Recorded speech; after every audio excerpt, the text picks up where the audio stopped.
আমি এক হিন্দু রুমমেটের সাথে থাকি, কখনো সে রান্না করে কখনো আমি রান্না করি। তার সাথে থাকা ও খাওয়ার ব্যাপারে ইসলাম কি বলে ও আমার আমলগত দিক কোনো ক্ষতির সম্ভাবনা আছে কিনা? আমাদের দেশে অমুসলিমদের ব্যাপারে ধারণা বেশিরভাগ মানুষের পরিষ্কার না। ভালো করে শুনে রাখেন, যে ব্যক্তি আল্লাহর একত্ববাদকে স্বীকার করে না, শিরকে লিপ্ত, তাকে আপনি অন্তরের গভীরে জায়গা দিবেন না, যেহেতু সে আপনার রবের অস্তিত্বকে স্বীকার করে না। আপনার মায়ের চরিত্র নিয়ে কেউ যদি সন্দেহ করে, আপনি কি তাকে দোস্তি বানাবেন, দোস্ত করবেন? তার সাথে দোস্তি করবেন? আপনি কেন করবেন না? আমার মায়ের অস্তিত্ব নিয়ে প্রশ্ন তুলেছে, আপনার মেজাজ গরম হয়ে যাবে। হয়তো আইন হাতে আপনি তুলে নেবেন না, তার মধ্যে সে চলুক, আপনি আপনার মতো চলবেন, শান্তিপূর্ণ ব্যবস্থা করবেন, ঠিক আছে, কিন্তু তাই বলে আপনি অন্তরঙ্গ তাকে বানাবেন না। কিন্তু এর মানে এই না যে কোনো অমুসলিমের সাথে আমাদের লেনদেন, উঠা বসা, কাজ কারবার কিছু করা যাবে না।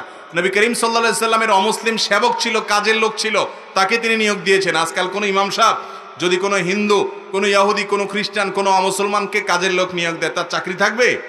কারণ আমরা এটা বুঝি না, বাড়াবাড়ি করি।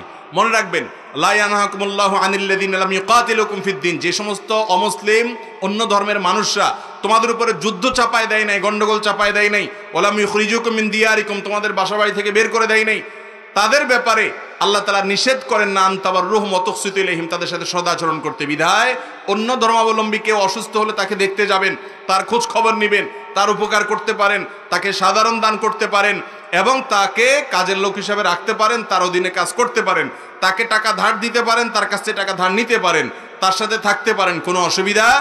কিন্তু একসাথে এক রুমে বসবাস করতে করতে যদি আপনার শিরকের প্রতি দেয়, আপনার মধ্যে শিরকে অপছন্দ করার যে বিষয়টি আপনার ইমানের দাবি, সেটা যদি আস্তে আস্তে দূর হয়ে যায়, তাহলে লক্ষণ খারাপ। বিধায় সেই ব্যাপারে সাবধান থাকতে হবে। এমনিতে উঠা বসা, কাজ কারবার করতে অসুবিধা। একসাথে রান্না বাড়া করলে সে যদি হালাল কিছু রাঁধে আপনি খেতে পারেন, বা আপনি যদি হালাল কিছু রান্না করেন সেও খেতে পারে। নবী করিম সাল্লাল্লাহু আলাইহি সাল্লাম এক ইয়াহুদির বাসায় দাওয়াত খেতে গিয়েছেন, এবং সেই ইহুদি মহিলা বিষ মিশিয়ে দিয়েছে। তাহলে এখান থেকে প্রমাণ হয়, ভিন্ন ধর্মাবলম্বী মানুষ যদি হালাল কোনো খানা দেয়, সেটা খেতে কোনো অসুবিধা নাই। তবে মিষ্টি মিষ্টি যদি আপনার মধ্যে যে সাধারণত শিরক এবং কুফরের প্রতি বীতশ্রদ্ধ ভাব, ঘৃণা, সেটা যদি দূর হয়ে যায়, তাহলে লক্ষণ খারাপ। তাহলে আপনাকে সেখান থেকে সরে আসতে হবে।